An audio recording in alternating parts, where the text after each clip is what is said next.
everybody. You're listening to Fireside Paranormal Podcast. My name is Jordan Cline, and this is our first annual Halloween episode. That's right, our first annual. I want to do this every single year. I want to hear your stories. I love it. I think it's just a great episode to bring everybody in. And I'm not alone this week. I got with me my beautiful, wonderful wife, Sarah. Hello, everybody. I can't wait to hear your stories. She's going to be reading some stories that were sent in. We had a lot of stories sent in. My brother Bear is going to be reading some stories as well. This is just going to be a fun time. I'm so excited to get this started. Before we dive into our stories today, I just wanted to remind you guys that we do have a Facebook page, and we would love to have you join us there.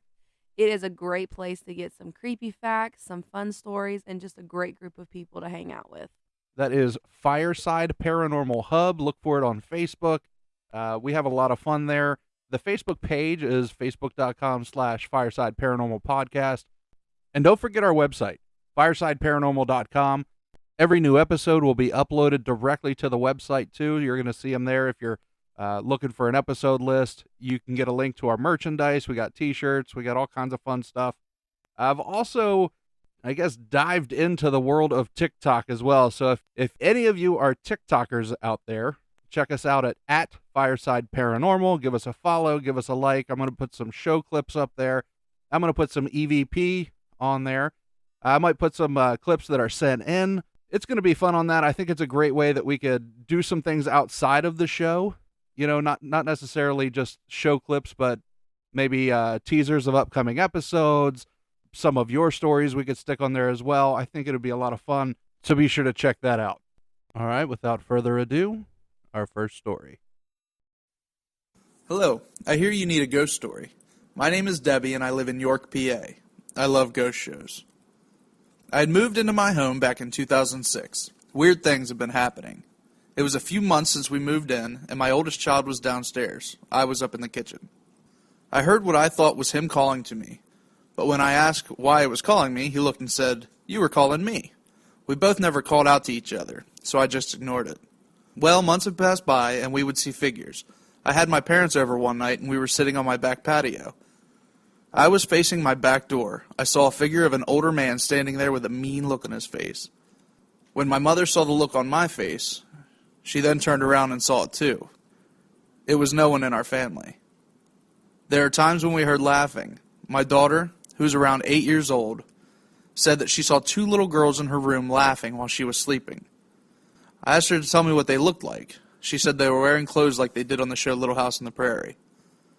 She had also saw a tall man standing in her room. While I was Skyping with a friend of mine, they were asking who was in the back with me. I told them no one.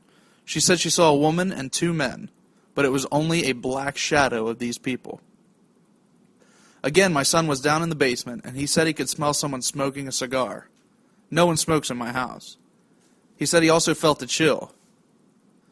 When my husband went down, he too said he felt like someone had just run past him. But again, no one was there. My husband says he keeps seeing a woman in a white Victorian dress stand in our hallway. He's also heard noises. When I came home from the hospital, my mom had stayed over to help me. She was in my daughter's room. She heard me coughing, and when she was getting up, a woman stopped her and told her that I was okay and that I'd be fine. She looked around, and when she did a double take, the lady was gone. I keep asking the spirits if anybody is with us, but no one ever says. These things just don't happen at night. They happen at any time of the day. I was in my back room one day, and I could have swore I smelled someone smoking. It was a very heavy smell, but no one was there. I was doing the wash one day in my room. I was home with just my husband. 10 minutes into the clothes drying, it stops and the door swings open. I kept a list of all activities that had been happening in our home. So this was my ghost story. I've never had anyone out to check my house. Someday, when I get some money, I'd like to get PISCA, the Paranormal Investigation Society of Central Alabama, to come out. Honestly, I do get scared. As long as these spirits don't hurt my family, we think it's neat. That's a great story, Debbie, but one thing I want to add, if any group out there is charging money, I wouldn't go to them. There are many groups out there that do their services free of charge, and I wouldn't really trust a group that was charging money for their services. I don't personally know the group you were mentioning in this story, so I don't know if you were just assuming that it cost money or If they told you it costs money, I mean, maybe just gas money, but if any group is charging you, I wouldn't go to it. You know, people do investigations like this out of love, really. It's about helping people. It's about furthering the science. And I really don't think I'm alone in that opinion. So if you're still having issues, if there's still things going on, reach out to a local group and find out what they're really about. Hi, this is Dwayne Clyde from Animal Planet's Demon Exorcist. When I think back to one of the most frightening ghost stories, I have to go back to a time when I was doing a fun ghost investigation for myself, or at least I thought it was beginning as a fun investigation. My wife and I had gone to one of our favorite haunted locations, the Mansfield Reformatory. Now, you got to realize this is at a time before Ghost Hunters had become popular or any of the other television shows. So you really didn't talk about ghost hunting because people would look very strangely at you. Mansfield is a wonderful place. It's filled with lots of residual energy, some playful ghosts, but because of its history and the negative energy that has surrounded that place, there's also some inhuman spirits that remain hidden in the darkness there.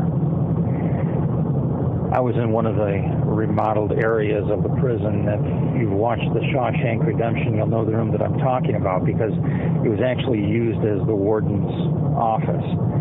I felt myself drawn to a closet there. I opened the closet door and I had an audio recorder in my hand, and it had actually been a new Marantz audio recorder that I had just purchased. It had an old-style cassette deck on it, but it was unique because you could listen to EVPs as you recorded them in real time. I remember standing there with my headphones on and a microphone into the darkness, and you could just feel a presence begin to build, a dark presence, an ominous one. And as I began to ask questions, what was there began to respond. It began to say things to me that no one else would know. It began to threaten me. It became vulgar. And it really began to step forward into my space. It's probably the best way to put it. And as it did that, I could just feel something wash down across me. And I've never experienced this before on an investigation, but I lost time and didn't realize I was there for as long as I did. And my wife came up behind me and started talking to me, and she looked at me. And she said to me, "You need to get out of here now." And I resisted and didn't want to leave. And really became very oppositional and began to fight her until they finally got me outside and was able to take a few breaths, and they were able to do some praying over me. Afterwards, my wife looked at me and she said that when she looked into my eyes, she seen something else there. She watched as my eyes mechanically clicked and closed and opened, but they were serpent eyes. And that is probably one of the most terrifying experiences that I've ever had, because up until that point, I felt that as long as you had faith in God and you stood strong against any negative forces that were there, that you were safe. And that just proved to me at that time that no one is above influence, and no one is above having dark forces enter into their lives. And I have to say that's the scariest thing I've ever experienced, because it affected me. Such an intense story coming in from Dwayne. If you want to hear more from Dwayne, don't worry. We have him coming up on the show very soon. He has some great stories, great experiences. Wrote a great book, too, called Baptism by Fire. Definitely worth the read. While Sarah gets ready to read this next story, I really want to remind you guys, the email address is firesideparanormalpodcast@gmail.com.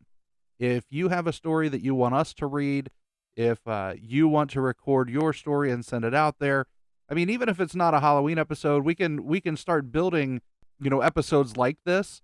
If it's something you guys like to hear, every now and then we can throw an episode out. It can be a lot of fun.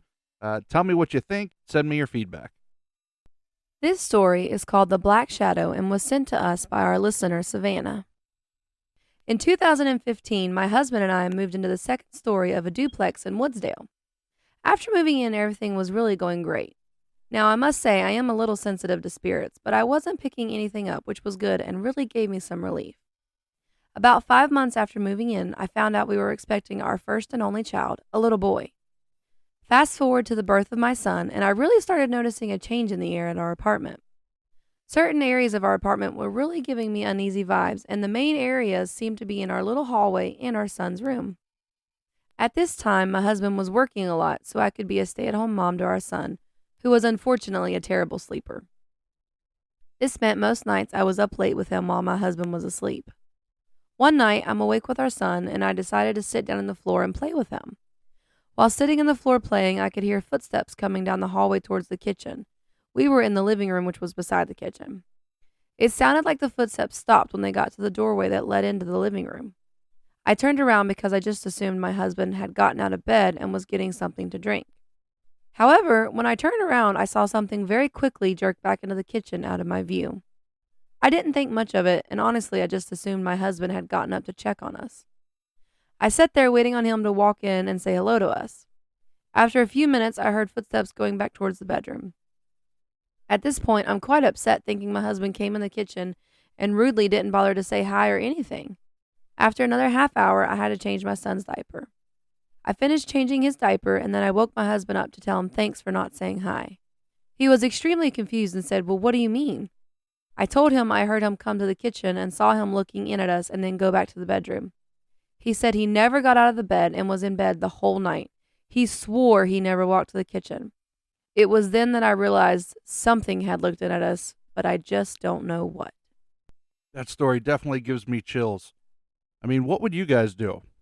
What would you do? You have somebody, standing there in your kitchen, somebody you think somebody that might be in the house with you that is supposed to be in the house with you, and all of a sudden it isn't. Ugh, chills.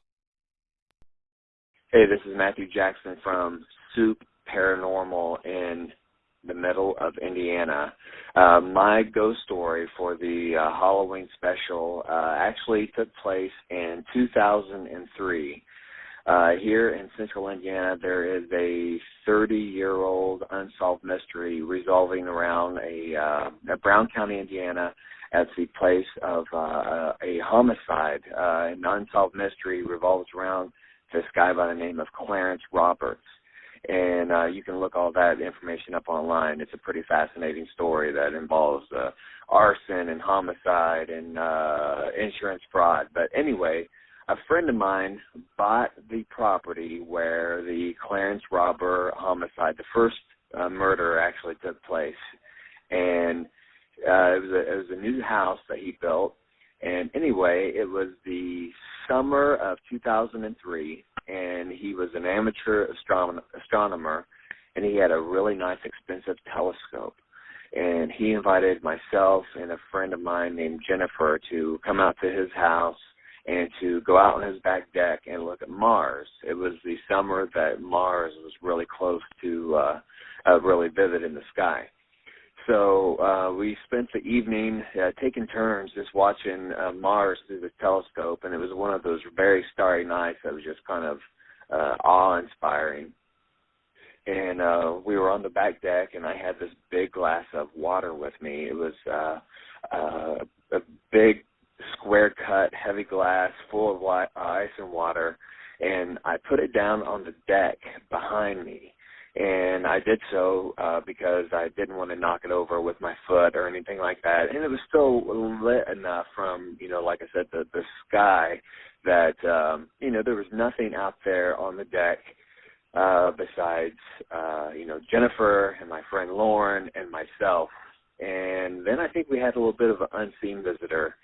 Lauren had always told me his property was haunted, and I didn't quite believe him. And I'd had a couple small paranormal experiences up to this point, but nothing as major as what kind of happened we were standing there, and Lauren was on his stool looking through the telescope, watching, looking at Mars, and Jennifer and I, we were standing beside each other, and we weren't really talking or anything like that. We were just standing there, and I had that glass of water sitting down beside me. And as we were standing there, all of a sudden, I heard something whisper in my ear. And it was a very breathy whisper. I'm not quite sure what it said, but I thought it was my friend Jennifer that leaned over and said something to me. But she had the same experience. She heard the whisper, and she thought it was me that leaned over and maybe said something to her.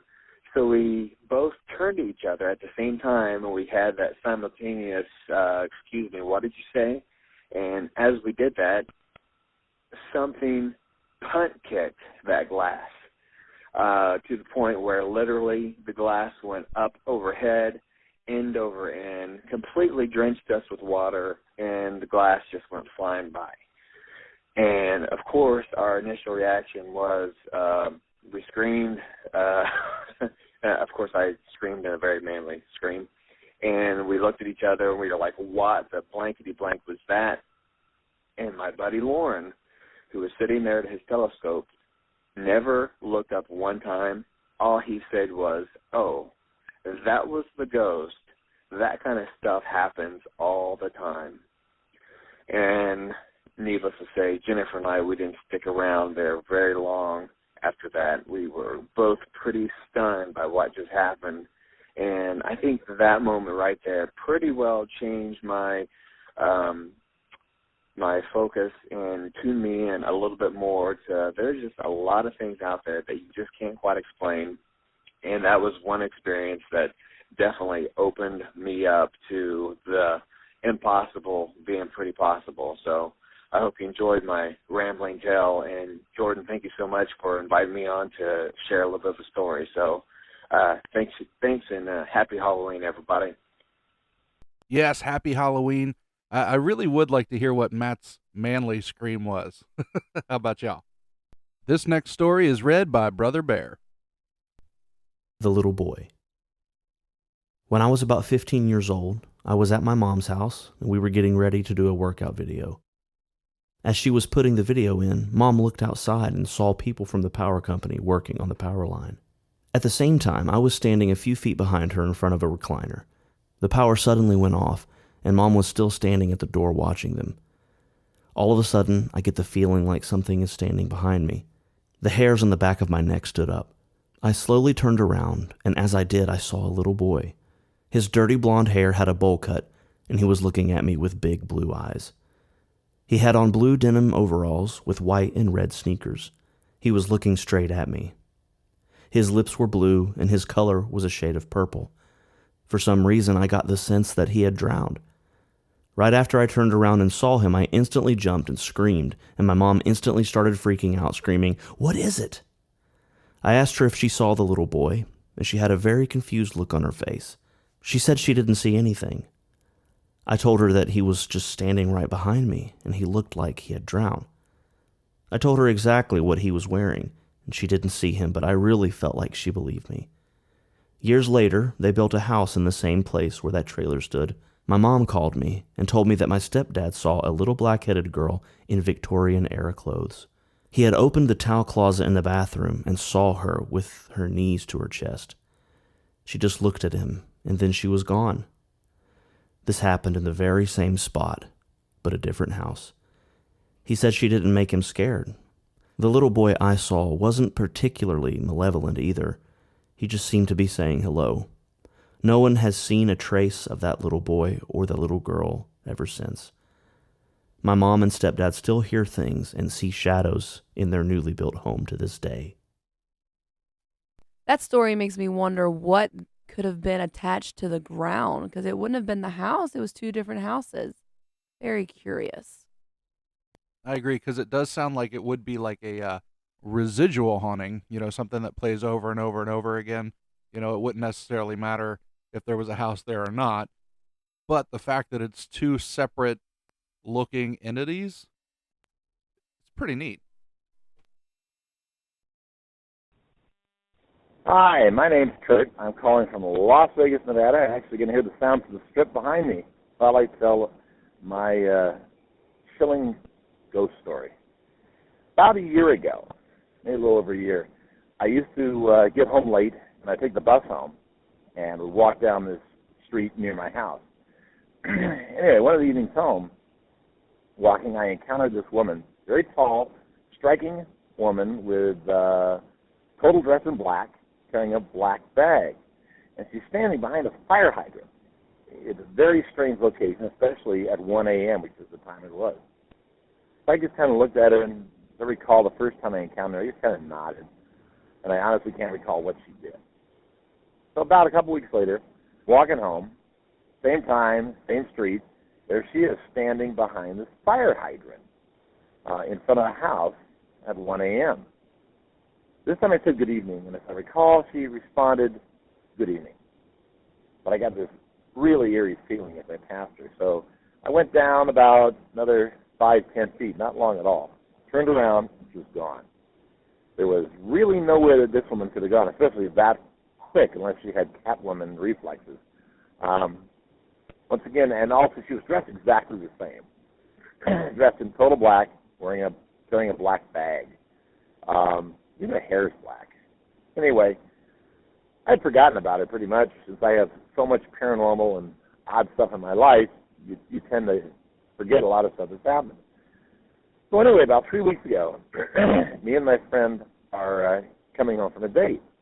And her name's Sarah, and I'm driving home with Sarah, and we look over to the side, and there is this woman again, who I hadn't seen in a year, and I turned to Sarah and I said, she's really strange. And this time she's standing there, same clothes, exactly, standing on the sidewalk, around the corner from my house, a lot closer, with a circle of cats around her, all looking up at her. I'm going, that's kind of creepy. Anyway, Sarah drops me off at home and says goodbye. She comes back around the corner. Sarah. So I go in my room, figuring Sarah said home. I told her to text me when you get home, so I know you're safe. Anyway, so I get a call almost immediately from her. And my phone had, the battery had died, so it went straight to voicemail. So I started charging my phone and noticed a lost call, missed call rather. So I start immediately trying to retrieve it, but my phone's acting really weird. And Sarah calls back, and she's very distraught. She's British. I'm going to try my British accent. She says, Ted. She says, oh, my God, I've got to tell you what happened with that woman. And I'm standing there with the phone, and I'm telling her, I said, oh, my God, I said, before you tell me, I'm going to tell you I know exactly what you're going to tell me. All the whole time I'm getting this bizarre feedback while I talk to her, which I've never gotten from my phone before, and this weird static sound. And I'm asking her, I said, are you hearing what I'm hearing when I talk on the phone? And she says, no, you sound fine. So she proceeds to tell me that she drove around the corner, and there's the cats in a circle still looking up, and this woman, I call her the lady in black, was gone. And from where she was standing this time, it was even more inconceivable that she could have gone anywhere. Because across the street is a long brick wall. We have a lot of streets like that out here in Vegas. This long brick wall. And the house she was standing in front of had a fence. And I know who lives there. There's quite literally nowhere this woman could have gone. So that was my 3 encounters to this date with the lady in black. I'm glad I shared it with Sarah because then people don't think I'm crazier than they already think. Anyway, I hope you all enjoyed this story and have a happy Halloween. Thank you, Kurt, for sending in your story. Would love to hear some more of what you got going on. You said you got a lot of paranormal things going on, so feel free to reach back out. This next story comes in from Amy. Probably my most memorable and scary experience to date. I was 20 and riding around with my roommate at the time, just listening to music and talking. It was a small town, so backroading is what we did to kill time. I decided to go visit my mom and her new fiance at their place. Now, it was pretty late, so it was dark. They live about a quarter of a mile off the highway, on a dirt road. I pull in and realize no one's home. They were out of town camping. So my roommate and I just decided to hang out and, enjoy the stars. While she was talking, my eyes started to focus in on something that was on top of the garage across the driveway. The way their house was set up, the garage was lower level from the house, and it had a cement roof that was actually a patio walkout from the kitchen. As my eyes adjusted, I noticed something white and very face-like just above the cement patio floor. It was only a few seconds, but it seemed like it was a slow motion. I don't know how to describe it other than once it realized I was looking at it, it shot straight up, almost like it was crouching and stood up very fast. And then it shot into the air. I was terrified, and every single fiber of my being screamed at the same time, "Get the heck out of here. Now." All the while, my roommate is chatting on about something completely oblivious to me, panicking at what just happened. I screamed at her to get in the car, and I sped down the road to the highway, crying. It just scared me like I've never been in my life. She freaked, of course, asking me what had happened, but at the time, I couldn't even find words. Remember, my mom and her fiancé were away camping. No one else lived there, and there were no immediate neighbors. A few days later, my mom's fiancé died in a tragic accident in that yard between where I was and where I saw that thing. I never told my mom about what I saw that night. I believe with everything I have that it had something to do with his death. I don't know what it was, and I don't know if I ever want to know. I can say I've never seen anything like it since, and I never had that weird panicked feeling when I realized that something happened since then. It was horrible. Oh, that was very spooky. Amy, thank you so much for sending in such a personal story. I'm sorry for your loss, and I pray that you never experience that panic again. This story is titled The Old Man. Not long after my husband and I were married, we moved into a rental house that sat in a very sharp curve near the main road. This house was a very old house that was in a town that actually no longer exists because they put a dam in and this town is now underwater. When we moved in, I got a sense of someone or something still being there, but it didn't really feel evil. At this time, my husband was working night shift, which meant I would be home alone all night. On one of these nights, I had fallen asleep on our couch when I woke up to the sound of water running.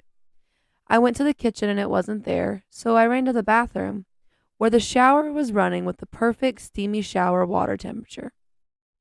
I honestly didn't think much of it until it happened again a few nights later, which was when I got a little uneasy. I told my husband and he thought I had absent-mindedly just left it running or something, but I knew that was not the case. He did not believe me until it happened a third time while he was home and he could not figure out why this was happening. Fast forward a month later when I had just gotten out of the shower and was in the process of blow-drying my hair. I had my head thrown over upside down drying my hair, and as soon as I raised back up, I saw an old man standing at the bathroom door, just standing there looking at me. I blinked, and he was gone. I can still remember what he looked like, though. He had short gray hair and was clean-shaven. He wore gray dress pants and nice shoes. His shirt was a gray and red plaid button-up with a gray suit jacket. He didn't make me feel threatened at all. Honestly, he just looked curious. I later learned that a man wrecked his truck in the sharp curve in front of our house and died. This same man who died in front of our house was actually born in our house. I can only imagine the emotional connection he must have had to our house. I've never seen a picture of that man, but my gut truly tells me it was the old man who visited me that night. That's a great story. I love how some folks send in their stories with titles. I think that's so neat. It almost reminds me of remember Are You Afraid of the Dark? Submitted for the approval. I call this story. I think that's really neat. Hello, my name is Nathan Schoonover. I've worked in the historical and paranormal research field since the late 80s. Most of my research has been in occult studies. I've traveled around learning other people's belief systems in the hope of finding out if what they believe has anything to do with what they think goes bump in the night. It's taken me on several interesting journeys. I've gotten to work with everything from possession cases to houses where people think they have a ghost, but really, they just have air in their hot water baseboard heating system. I've gotten to talk to a lot of people, hosting the Ghost Man and Demon Hunter show. I've been an occultist on A&E's Extreme Paranormal and appeared on Travel Channel's Paranormal Challenge, Bio's My Ghost Story, and Fear.net's Streets of Fear as a historian and investigator. The questions I always get asked about my work are, have I ever seen anything? Am I ever afraid? Have I ever been attacked? And how do I protect myself? Well, let me tell you a story. Once, in the mid-90s, I was investigating some reports of appearances. The reports had been made by a pagan group in Connecticut. I sat in on part of their ceremonies, the parts I was allowed to watch, and then I went upstairs to set up some equipment. I couldn't really get started until they were done, so I went outside to have a cigarette. I was joined by the wife of one of the members who didn't attend the meetings. As we stood in front of the house talking, we both stopped as we saw the full figure of a man in shadow walk across the yard. It had to have been at least 6 foot tall.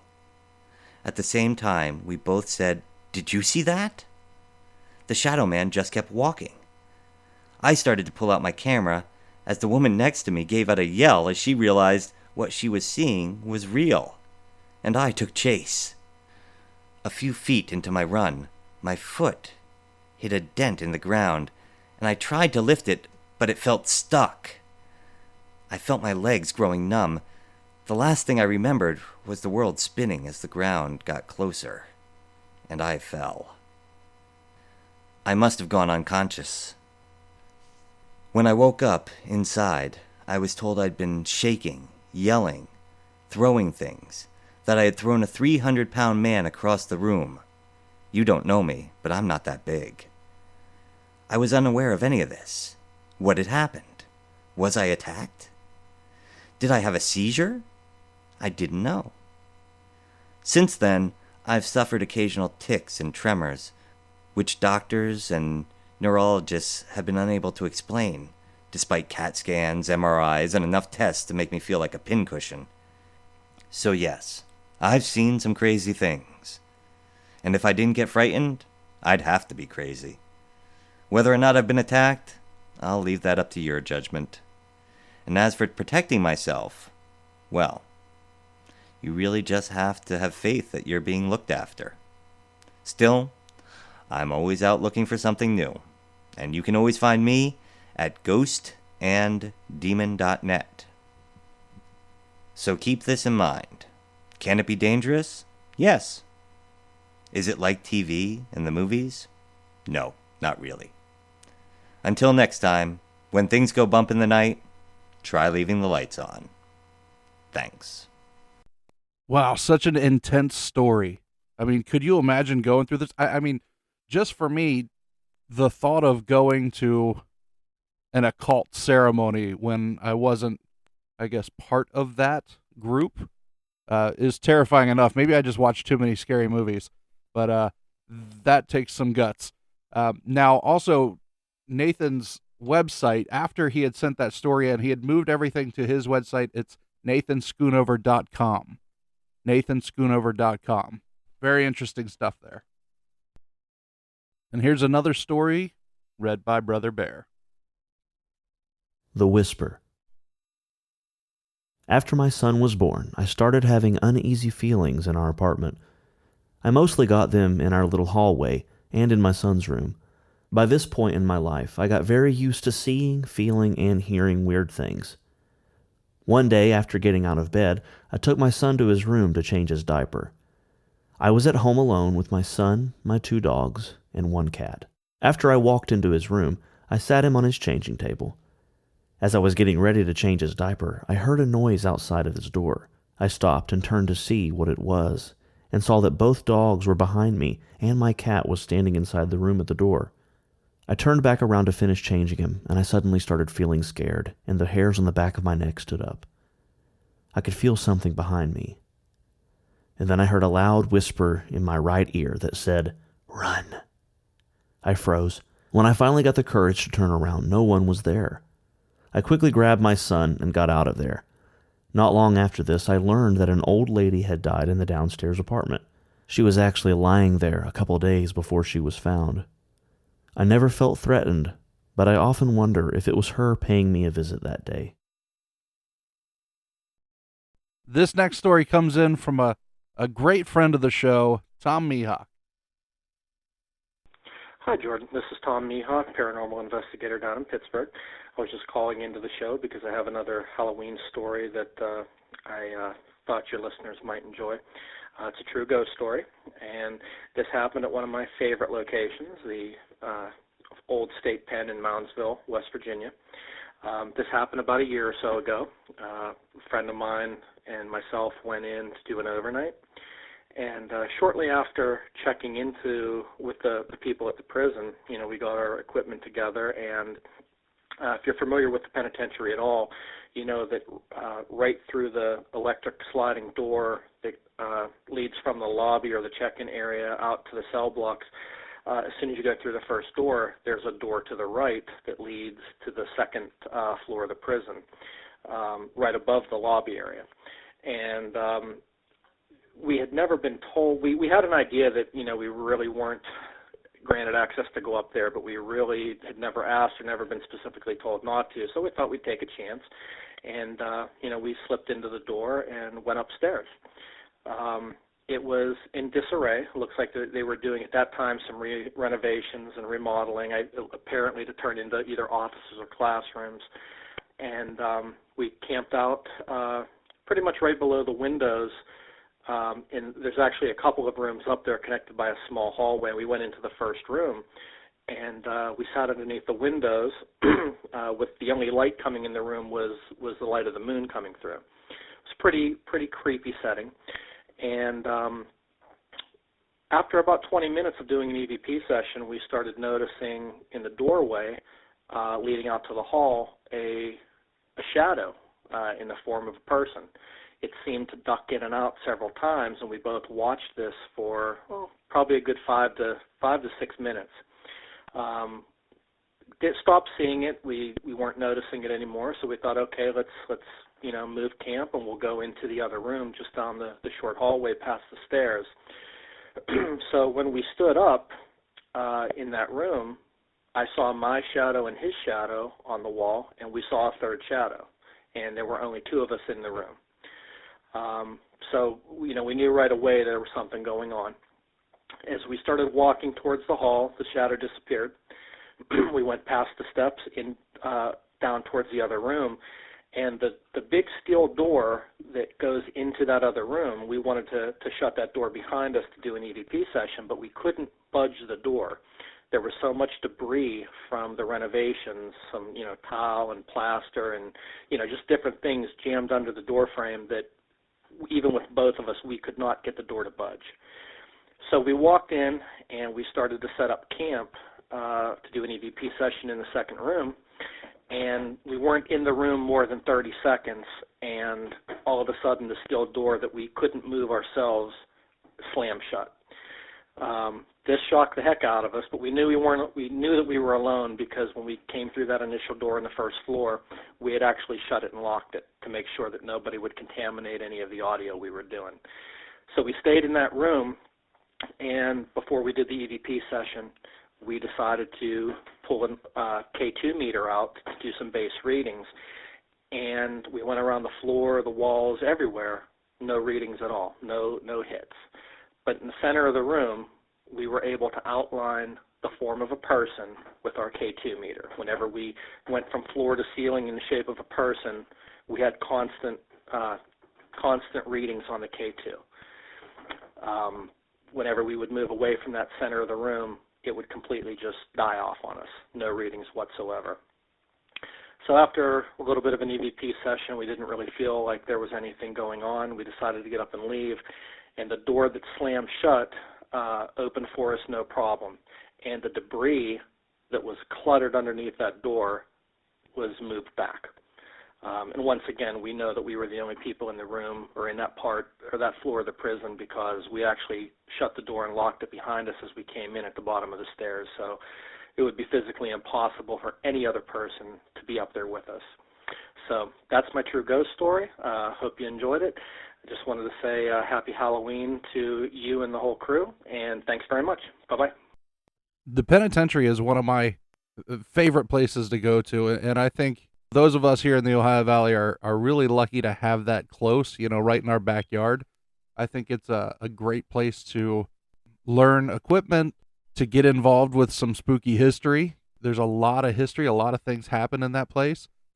And I plan on doing some things with them in the future. I know I want to start renting it out again. Way back when, I used to rent it out and host events there. So that's something I really want to focus on this coming year, is hosting an event at the penitentiary. So if you're interested in that, make sure you let me know. And that way we can get the wheels turning on that. So be looking for that this coming year. This story comes in from Leah from Harrisburg, Pennsylvania. When I was married to my first husband, Todd, and in college, we lived in a townhouse in Bluefield, West Virginia. My sister was staying with us, and one morning I woke up and thought she was standing at the foot of my bed, with her back to me, looking at the TV. I asked her what she wanted, and I got nothing. I rubbed my eyes, and I asked again. Nothing. So I sat up and was angry this time because she wouldn't answer, and it was early. Then I called out her name, and I hear her in the other room say, "What?" The lady was gone. Between the bedrooms upstairs was a bathroom. When I would be brushing my teeth, I would see this lady pass by all the time. She was a little lady in a dress carrying a little purse in front of her with both hands. I just got used to the fact that she was there. People who spent the night in the extra room would always dream of drowning. I would say nothing about the lady until after they stayed because I didn't want to freak them out. Fast forward, one night my friends and I were studying for a test, and Todd went to his friend's house. I told him not to wake me when he came home because I had a test early the next morning. My friends had left and I went to get a shower. As I was getting out of the shower, I thought I heard someone downstairs. Now, that lady never went downstairs, so I listened. Then I heard what sounded like somebody walking into the coffee table and change falling. I couldn't get a hold of Todd because this is a time when cell service was still sketchy. So I called my friend who lived down the road that had just left. I told her I was locked in the bathroom and I thought someone was in my house. All I had was a plunger to protect myself. So as I was on the phone with her, she asked, "Did we close the balcony door?" I said I couldn't remember. I didn't know anyone went out there.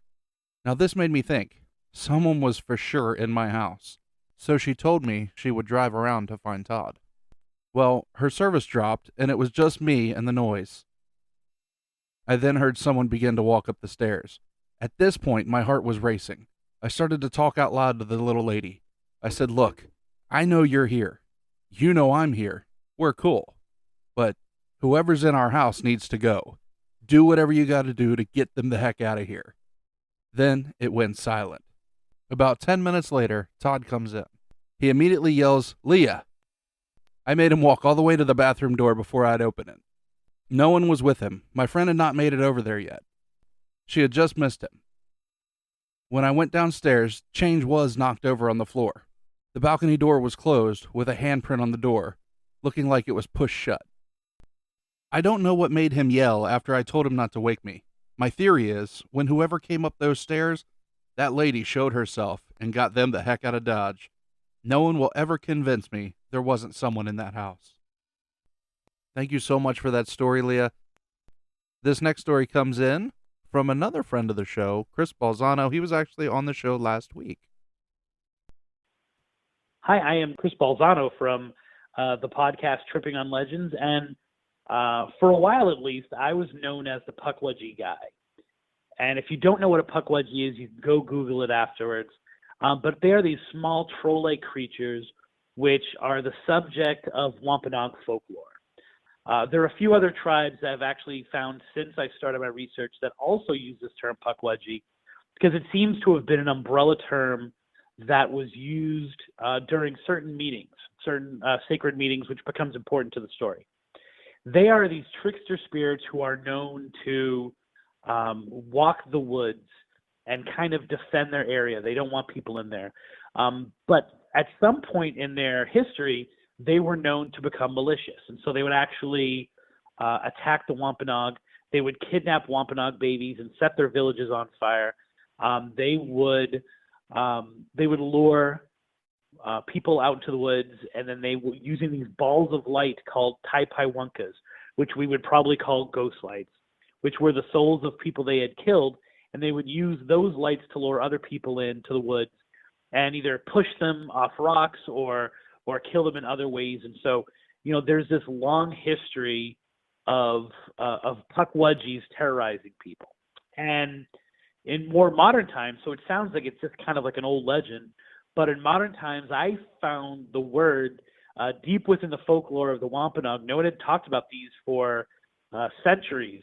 Very little references. There was a reference in a kid's book and a few other books, but people were experiencing this odd moment where they would be in the woods, they would see this small creature, the creature would almost immediately disappear, and then 3 nights later, the creature would appear in their house, almost as a way of telling him, I know where you live, stay out of the woods. So I delved into this research for years. I mean, I'm talking, this was like 99 or 2000 where I first started taking stories of Pukwudgies, and I didn't even know what they were at that time until a few years later. But I'd always heard that there was another center, an epicenter for Pukwudgies, which was in Indiana, specifically this place called Mound State Park in Indiana. And what I discovered was that this Mound State Park, which was aligned to all of these mounds throughout the country and very directly to ones all throughout the Midwest. They call Indiana the Crossroads of America. Well, it was the crossroads for different tribes. They would meet at these mounds and they would bury their most sacred dead, and they would almost have kind of like a UN summit, which is where the term Pukwudgie kind of caught on to these other tribes. So the Biloxi tribe and the Denver tribe and the Miami tribe, which are not anywhere near New England, all use this same term. And so it became my obsession to get to Indiana, to get to Mound State Park, which is weird. Who obsesses to go to Indiana? So we spent a little bit of time. We made a road trip all across, all up the East Coast, and then we cut over to Indiana.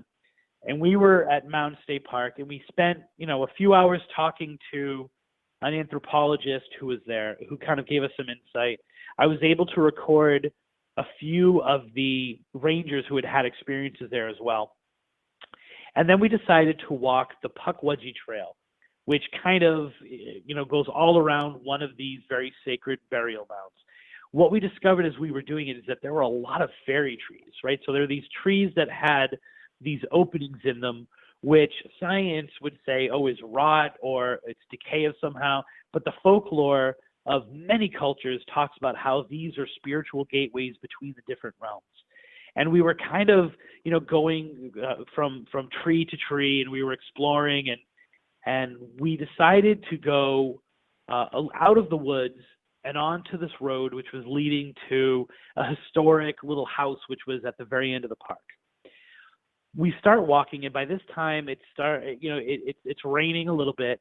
It's starting to get dark, like dusk is kind of in full bloom. We're walking towards this house. We're on the road, and I see a shadow moving in the woods. Now, it's not that far from the road. It's probably less than 50 yards from the road, meaning that if it's an animal, the animal's kind of very close to the road. So we're watching this, and it just seems to be watching us. But it also seems, the more that I'm looking at the shadow, and the person I'm with and I are both observing the same thing, is that it has humanoid features to it. In other words, it's bipedal. It's small, just like a Pukwudgie.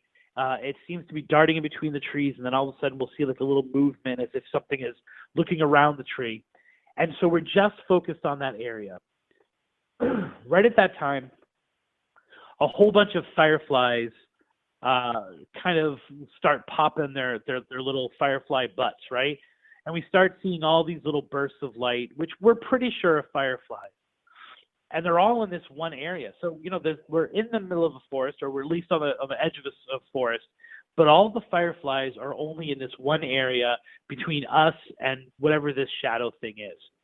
We're watching it, and then all of a sudden, they form two lines, making a path directly from where we are to where this shadow thing is. And it is honestly like the movie Brave, where they all just kind of like all those will-o-wisps just kind of go pop and then form an arrow where she's supposed to go. It's literally a path that we're supposed to walk. So we kind of take a deep breath. We start walking down this path, and my partner, the person I'm with, kind of detours to the right because she sees underneath one of the trees a whole bunch of crab apples with a bite taken out of them, or what seemed to be a bite taken out of them. And part of the folklore of the Indiana Pukwudgies is that they love crab apples. So she's there looking at these crab apples, kind of discussing them, kind of calling out to me, hey, look, there are a whole bunch of these. I'm now a pretty good distance in front of her. And I'm watching this shadow thing still, and then all of a sudden it seems to vanish completely, right? It's no longer kind of peeking, or it's no longer darting between the trees. I look at my partner, who's now probably 20 yards away from me, and the only way to describe it is to say that a deer appears out of nowhere, and it's staring at me. So I literally just walked by where this place was. There was no deer there. Now, Pukwudgies are known to be shapeshifters, so they change into all the animals of the forests that they live in. They also change themselves into mosquitoes and other things, but these small animals, and this deer was not small, are also kind of par for the course for Pukwudgies. And the deer is just staring at me, and it turns and it looks at her. It looks back at me. It takes kind of a running start. It bounds twice towards the road, jumps to where the road is, and disappears into thin air. And just like that, everything that we were feeling, the fireflies scatter. There's no feeling, there's no sensation in the woods anymore. And we realized that we probably just had a firsthand Pukwudgie story, and that it was time to go home. And, as a legend tripper, we went and did something after this. And then we drove home back to essentially where Anderson is. And we recorded an episode of the show in her grandmother's driveway. And the entire time we felt like we were being watched by that Pukwudgie. And that there was something kind of not in the car with us, but right outside the car, kind of like peeking in, wondering what we were doing. And that was probably one of the most profound. There was nothing scary about it, but it was one of those things where you were like, wow, my life is different now than it was, a day ago. All because of what happened at Mound State Park. Thank you so much, Chris. I love that most people think paranormal and they only think of the ghosts and things like that, but really there's a whole spectrum, of specter, I guess. Oh, that was a horrible joke. But you know what I'm saying? There is a realm, you have the cryptids, you have the UFOs, you have things like that. So I love that you added a cryptid story, and it's actually a topic that we were just discussing on the Facebook group. So thank you so much for sharing. This story was sent in by Tiffany. I was home alone one night. I woke up right around daylight. I don't really know what woke me up, but I rolled over and looked at my doorway. Standing in my doorway was a man. He appeared to be a soldier. He had on full camo, hat and all. He was standing at attention, perfectly straight, like he was standing in front of a drill sergeant or something. I couldn't make out his facial features. His coloring was different, gray tones from head to toe. I remember thinking, there's a man in my doorway. I wasn't afraid. I didn't feel threatened in any way, but I kept repeating in my head, there's a man in my doorway. After about the third time of saying that, I sat up. And he kind of turned to this smoky mist-like stuff, and then he disappeared. I sat there for a few minutes thinking about what I just saw. The next thing I knew, my son turned on his bedroom TV, so I got up to check on him. He was about 5 or 6 at the time, so it wasn't time for him to be up yet. I know it wasn't a dream. I can describe his uniform, his hat. I could make everything out perfectly, all but his face. Over the next couple years, different things would happen in the house. The most bothersome was in the middle of the night, my smoke detectors would go off. And I don't mean the annoying beep. I mean, they would go off in every room at the house. It would scare me to death. Finally, one night it happened, and I ran through the house looking for a fire.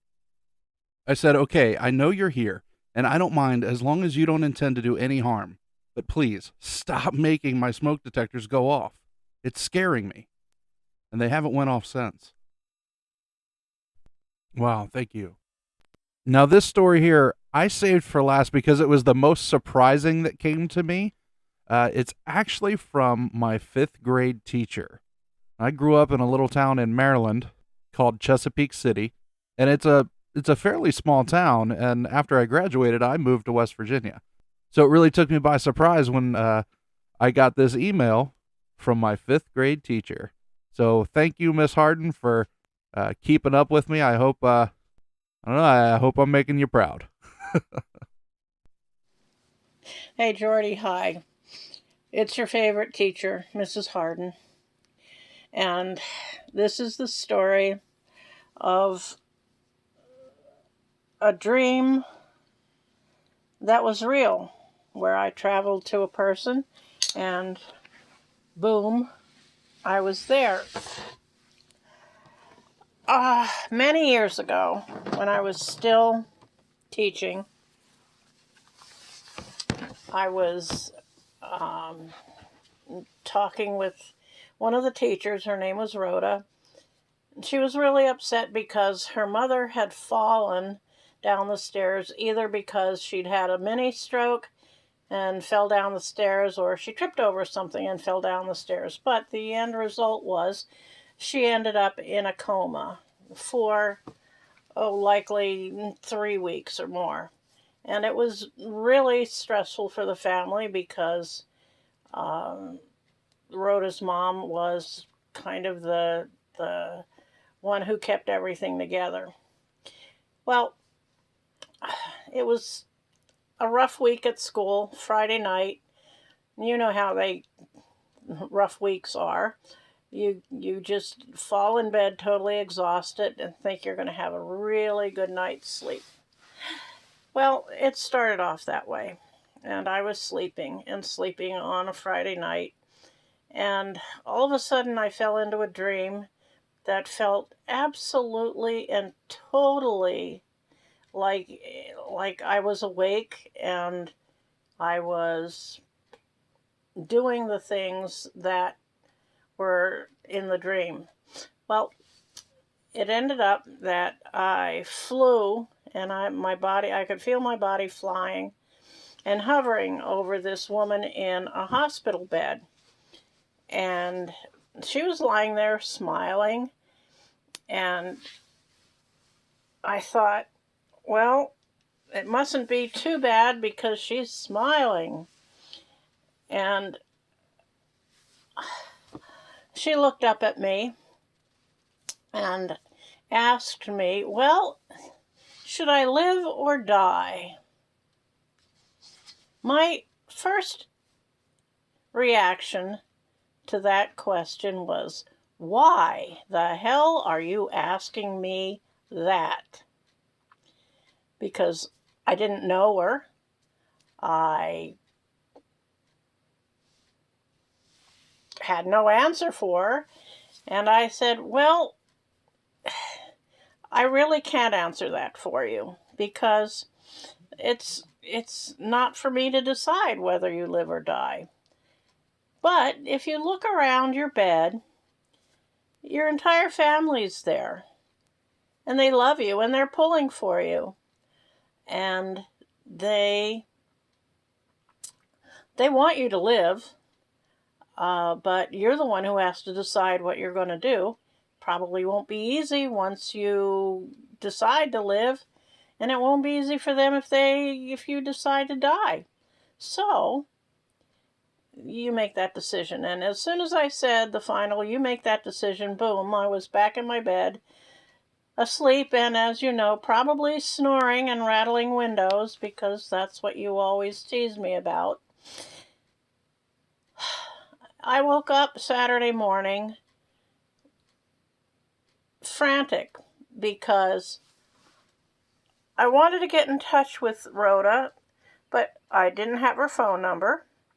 I didn't have any way to get her phone number, and this, of course, was way before the internet and all that good electronic stuff. So the rest of the weekend, Saturday, Sunday, I decided that I would go in early on Monday, because she always came in early because she liked to get her work done early in the morning. Getting there early for me is not my style, so I forced myself to get to school at 7:30 in the morning, usually when I'm still half asleep.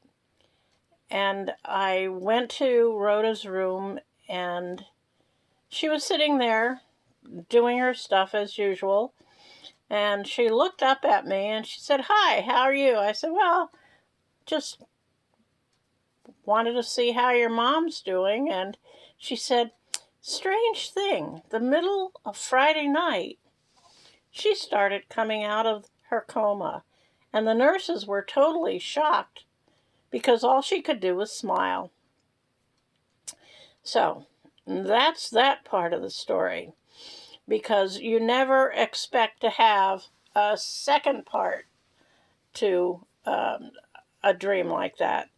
But this wasn't a dream, this was reality. I don't know if you remember, or you were old enough to remember, we had these big children's fairs at school called the Canal Diggers Shindig, and it was always early in May.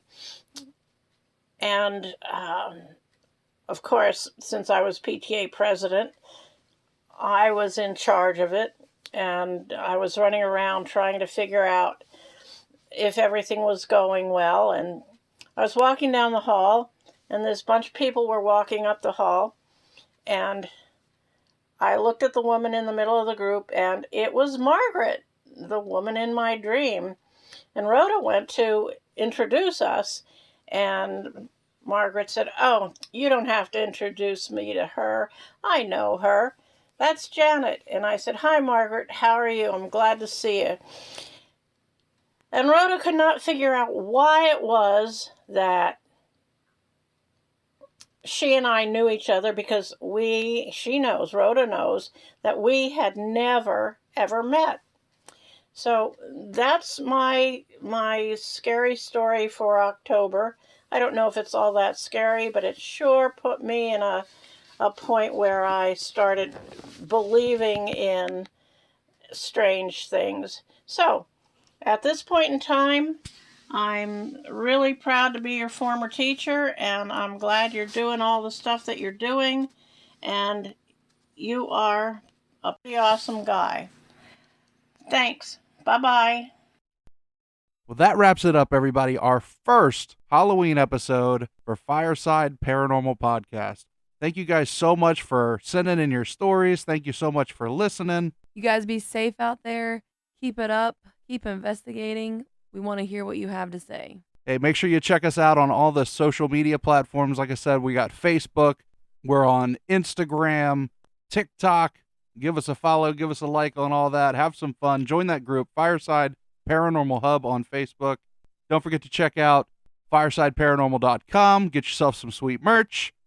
And until next week, everybody, don't be afraid. Only believe.